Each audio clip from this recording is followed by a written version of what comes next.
Indira Gandhi is remembered as a dynamic, deeply committed, gracious, elegant, and at the same time, a leader unrelenting in her commitment to India and her people, and unwavering in her resolve.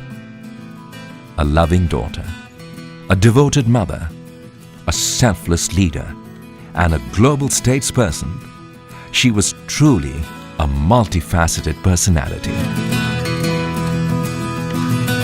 Hers was an extraordinary life, filled with extraordinary sacrifices, tumultuous, arduous, and courageous. A life that would leave behind an indelible impression on modern India.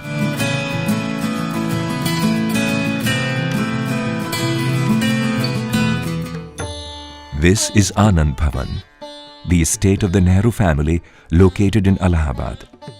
This is where Indira Gandhi was born on the 19th of November 1917.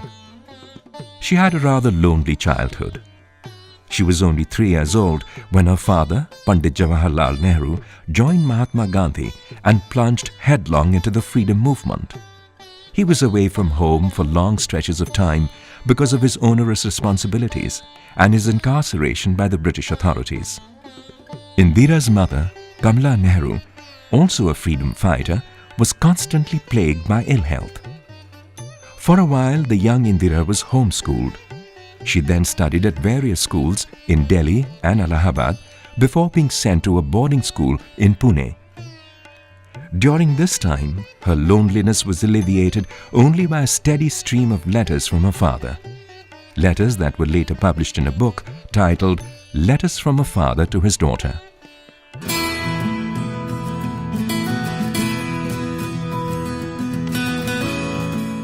Indira was truly a child of the freedom movement. Right from her early childhood, she was in the midst of all the parleys and planning that took place at Anand Bhavan. From those early times and all through the freedom struggle, Mahatma Gandhi was a powerful influence on Indira, guiding her gently, shaping her political philosophy and ideology. As a child, Indira participated in the struggle for independence in a rather unique way. Inspired by tales from the Ramayana, she organized the Vanar Sena, or the Army of Monkeys. Children who would act as runners carrying messages to leaders of the freedom movement, right under the nose of the British authorities. When she was 17, she went to study at Vishwabharati University at Shantiniketan in Bengal. It was here that she met the great poet, writer, literature, artist and composer Rabindranath Tagore. In fact, it was Tagore who gave her the name Priyadarshini, meaning beautiful to behold. Indira's time at Shantiniketan was abruptly cut short when she had to travel to Europe to take care of her ailing mother. Kamala Nehru passed away on the 28th of February 1936 while undergoing treatment for tuberculosis in Switzerland. Indira decided to continue her studies in Europe, joining Somerville College at the University of Oxford in England. She studied history, political science and economics. Like her mother, she too was plagued by ill health. She was forced to return to India before she could complete her studies. Upon her return, back in Allahabad in 1942, Indira married Firoz Gandhi, whom she had met while she was at Oxford.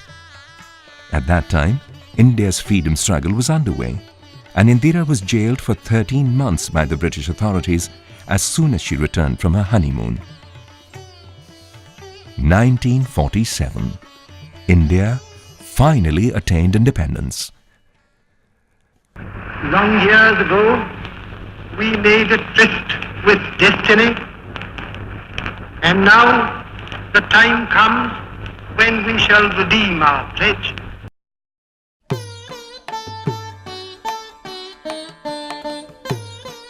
Jawaharlal Nehru became the first Prime Minister of independent India, and Indira assisted her father on a day-to-day basis. She became a close confidant and a trusted assistant to Pandit Nehru as he guided the first steps of an emerging nation. Having been tempered in the fires of the freedom movement, Indira now began learning the nuances of governance, leadership and global statesmanship. In 1959, she became the president of the Indian National Congress.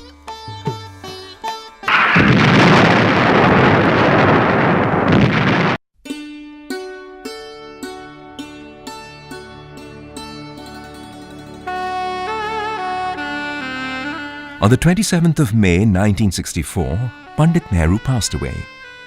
In his death, Indira lost not just her father, but also her mentor, her guide, and one of the most powerful anchors in her life. Indira Gandhi's meteoric rise to power had only just begun. After Pandit Nehru's death, she was elected as a member of the Rajya Sabha and served in Lal Bahadur Shastri's cabinet as the Minister for Information and Broadcasting. In 1966, Lal Bahadur Shastri passed away. The Congress Parliamentary Party elected Indira Gandhi as its new leader. The enormous responsibility of leading the country was suddenly placed upon her shoulders. It was time to put into practice everything that she had learnt under Pandit Nehru's mentorship. She became India's first, and till date, the only woman Prime Minister, and went on to serve from 1966 to 1977.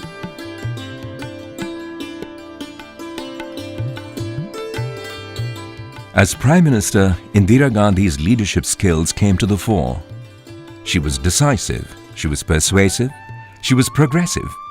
She forged ahead, taking her father's legacy of transforming India onward to new heights economically, politically, and internationally.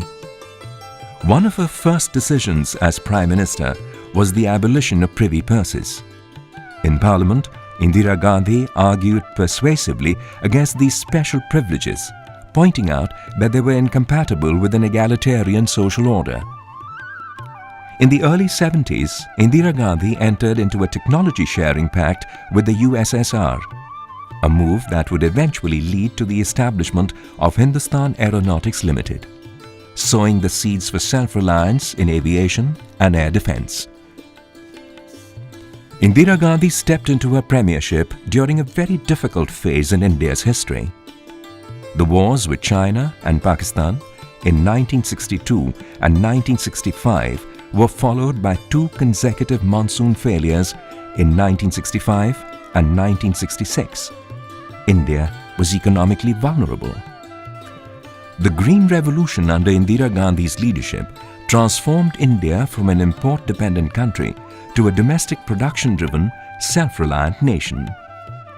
In addition to strengthening the nation, the Green Revolution was strategically planned to reinforce the sovereignty and independence of India's foreign policy. It enabled a strong, self-reliant India to negotiate from a position of strength. The Green Revolution was followed by the White Revolution, which transformed India from a milk deficit country to a milk surplus nation. Indira Gandhi played a key role in consolidating Pandit Nehru's vision for establishing public sector undertakings as the temples of modern India.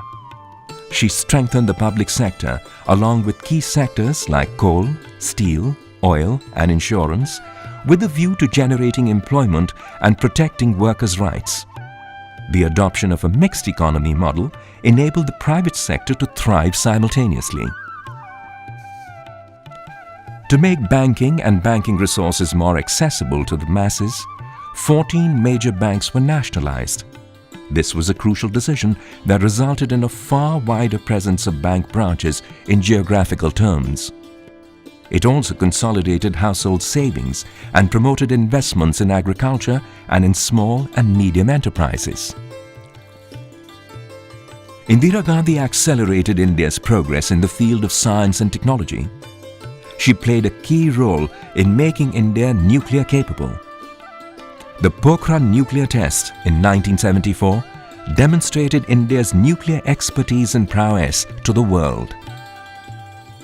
She also oversaw India's leap into the aerospace domain with the launch of the Aryabhat satellite in 1975.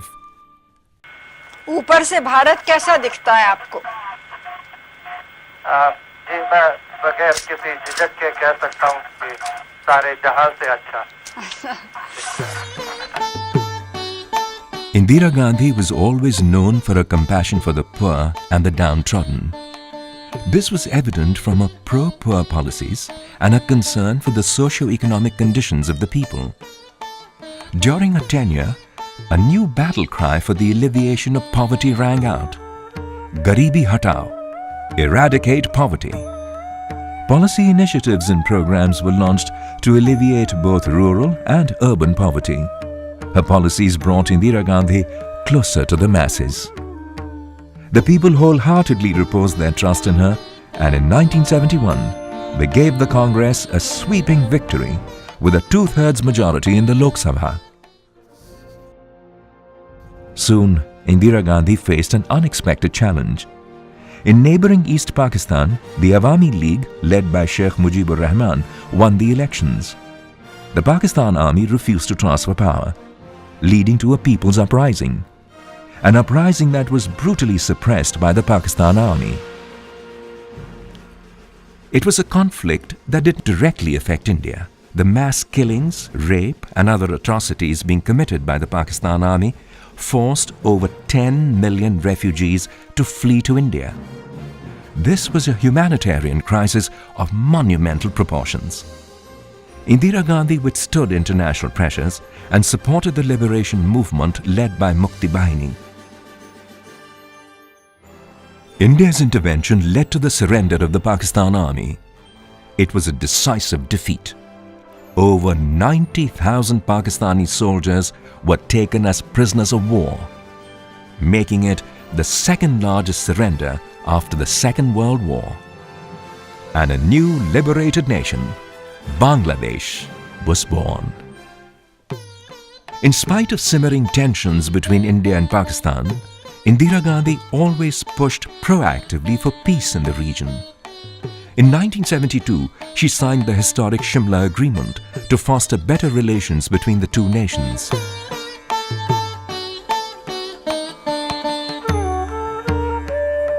Indira Gandhi carried Pandit Nehru's legacy forward, chairing the meetings of the non-aligned movement and the Commonwealth heads of government meet, showcasing India to the world and playing a decisive role in global policies and affairs.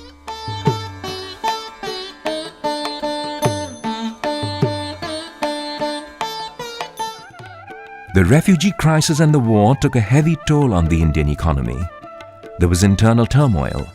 Indira Gandhi's political opponents were not reconciled to their defeat and came together in an opportunistic alliance to launch an agitation using unconstitutional methods to destabilize an elected government. Indira Gandhi's ouster was forced by coercion and means that were undemocratic. Indira Gandhi was left with no option but to impose a state of emergency. She had expressed a public regret for the emergency and its fallout. By conviction, Indira Gandhi was a Democrat. She did revoke the emergency on her own. All restrictions were lifted. Free and fair elections were held, and the Congress was defeated. She accepted the verdict graciously, and a new government took office. Indira Gandhi went back to the people. She faced persecution and targeted vendetta. After being elected from Chikmagalur, she was expelled from parliament and imprisoned. Undeterred, she took up the people's cause, and there was a groundswell of support for her. She undertook an arduous 63-day campaign across the country, traveling 40,000 miles, traversing 384 constituencies, making up to 20 speeches a day. In the midterm elections of January 1980, Indira Gandhi swept back to power with two-thirds majority in Lok Sabha, a mandate larger than what her opponents had in 1977.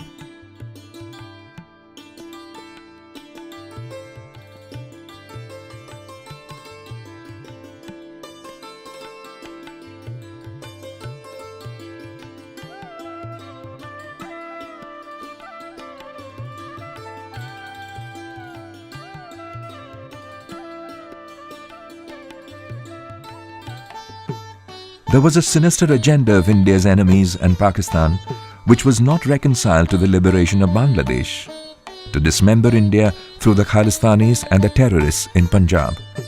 Operation Blue Star and sending in of the army into the Golden Temple was perhaps one of the most difficult decisions of Indira Gandhi's tenure, and she was deeply pained by its fallout, loss of life, and the consequences that followed. Indira Gandhi was aware of the dangers and perhaps had a premonition when she addressed her last meeting on the 30th of October 1984 at the parade ground in Bhubaneswar, Odisha. मुझे चिंता नहीं है कि मैं जीवित रहूं या नहीं रहूं, मेरी लंबी उम्र रही है और मैं ये इस पर मुझे अगर गौरव किसी चीज पर है तो इस पे है कि सारा जीवन मेरा सेवा में गया, केवल इस पे गौरव है और किसी चीज नहीं। और जब तक मुझमें सांस है तब तक सेवा ही में जाए, और जब मेरी जान जाएगी तो मैं कह सकती हूँ कि एक एक खून का खतरा जितना मेरा है वो एक एक खून एक भारत को जीवित करेगा, भारत को मजबूती देगा। On the 31st of October 1984, the well-known British actor Peter Ustinov was waiting on the lawns of Indira Gandhi's residence. He was to interview her for a documentary film. As Indira Gandhi made her way to meet him, her own two guards opened fire on her.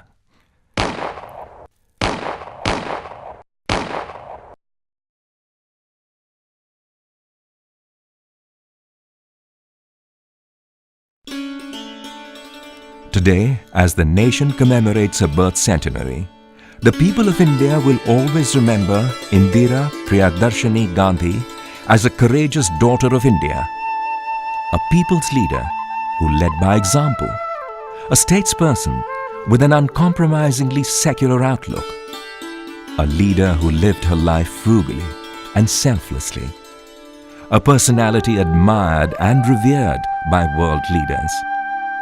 The nation will always remember her as one who lived and died for India.